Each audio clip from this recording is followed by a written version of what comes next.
How's it going, YouTube? Nick Novak back for another video on the Hidden Spring Ranch YouTube channel.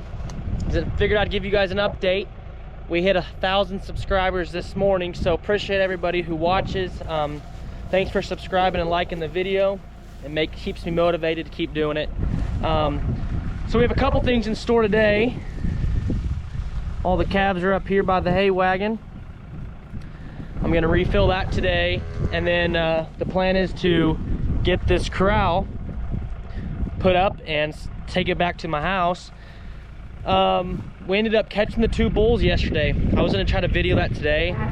Yesterday my wife and I came out here with some square bales to just try to practice getting the cows in there, and on the practice run it worked. So I went and got my trailer and loaded them up. So you can look at my shorts and you can see that. But what we'll do right now is we'll get this hooked up, pull it back to the house, refill it, drag it back over here, get this picked up, and haul it back.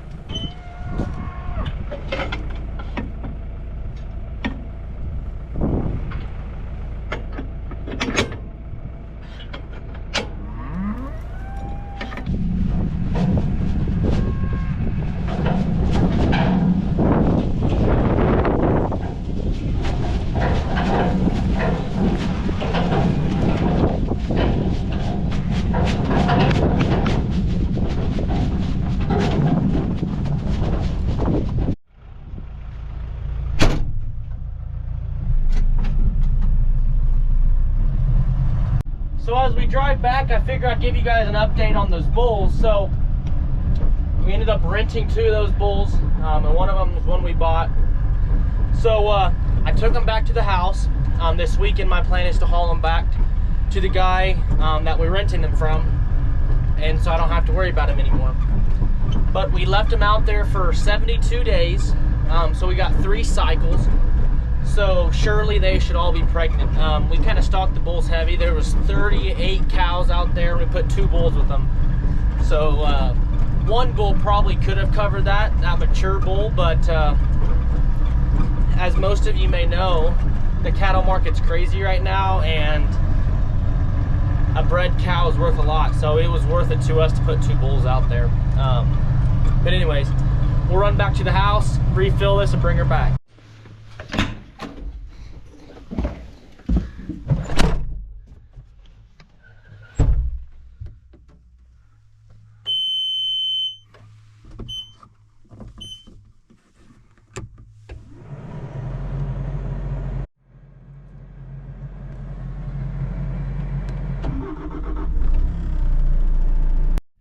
Okay, just got her loaded up. We're gonna take it over there, but first, our 2 little wean calves over there, I need to give them some grain. I forgot to do that this morning, so run over there and give it to them.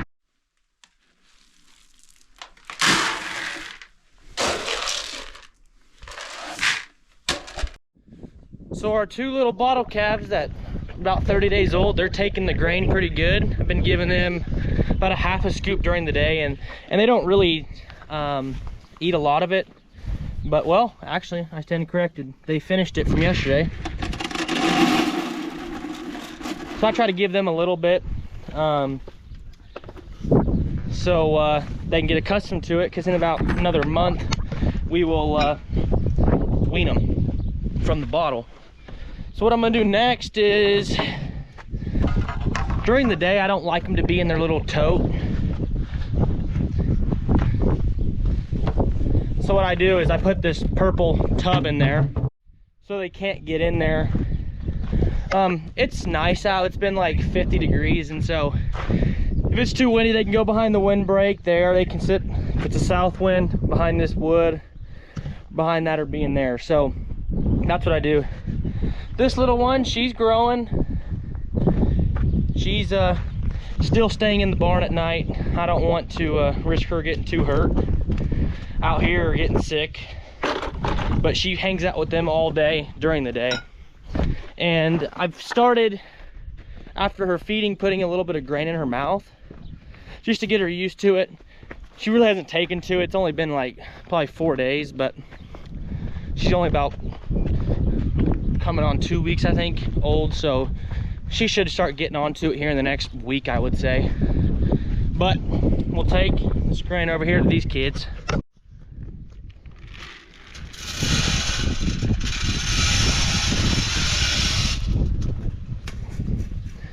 As you can see, they don't lack in size or anything like that. I feed them good, want them to gain. What I've started doing is this old little cage, put this little tote in there that the hay was in to keep all the hay pushed against that far wall. But there's a good little gap on that side, so I push all the hay in there so those calves have to work for it. You know, free choice is awesome, in which I do give them free choice brome hay, but them having to work for it, that ain't gonna hurt them at all. So that's what I've been doing with these kids. So we got it back out here in the pasture. All the cows are swarming it. They haven't gotten it for 4 days. I've been switching to every 4 days since there's some green grass coming up. Try and space it out a little bit. And so I guess while we're here, I'm looking, there's 3 calves out over there. I'll have to go get those in. But these calves are flat growing. Look at the butt on that one, that steer. They look good. They'll probably smoke this alfalfa pretty quick, but like I said, now we're only doing it every 4 days instead of every 3. So anyways, we'll go grab those other 3 calves that are out, put them in. First, we're gonna go check the water, make sure the float is still good. And I think what I'm gonna do is wait to fold up that wheel corral till later tonight. As you can see, low fuel, so make sure I can get home. I knew I was getting close, but pulling that trailer really uses the fuel. So we'll go check waters, put those calves in. Might have to fix a little bit of fence. It's been nice to keep that float on. Hasn't been freezing at night, so I put the float back on. It's pretty handy not having to sit here and water them when they drink too much or they don't drink for a day and break ice. It's been pretty nice. So as you can see, it's starting to green up quite a bit out here in the pasture they haven't been on. It's greening up out there, but they kind of smoke it right when it comes up because they want that green grass. But I mean, pretty impressive being March. Let's see here, it's March 5th, so we actually have a chance of rain in 2 days, close to a ½ inch to an inch. And if it does that and stays warm, there's going to be some grass growing, which would be awesome. You know, we might be able to turn out a little earlier this year, maybe around April 15th ish. If we could do that, that would be handy. Turn some yearlings out. If we can get a couple days with those longer, you know, that's just a lot of feed that we save, and a lot of money that can be saved also. I stand corrected, there's 5. I guess two of them over there aren't in. The other ones are. So if you can see, this used to be an old road coming through here. This is our fence, the neighbor's fence. So there's a couple acres in here that just doesn't get grazed very much. Hop. And there is some green grass, and I've had to get these calves out of here a couple times. I need to get this fence redone a little bit. I don't want to spook them too much to where if they go this way, they're in the neighbors. If they go this way, they're in the wrong pasture. So I've been trying to push them slowly here. Hey.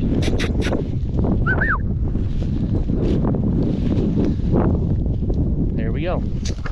Now that is what you call a good fence. Yeah.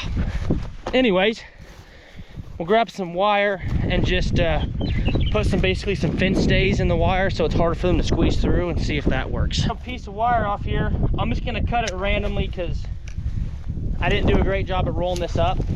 But what I do is start on the top, just roll it around a few times, and then you just wrap it around each set of wire to where it makes it hard for those calves to push through, because it makes the fence a little tighter, if that makes sense.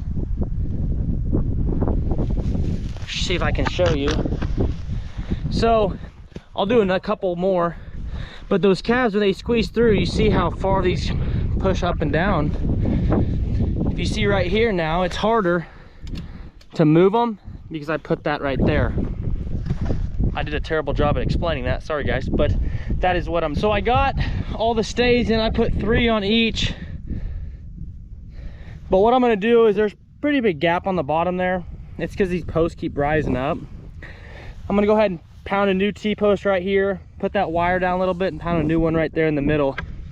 Right there in the middle, that's where they're getting out, the majority of it. So I think if I put that one in, we should be fine.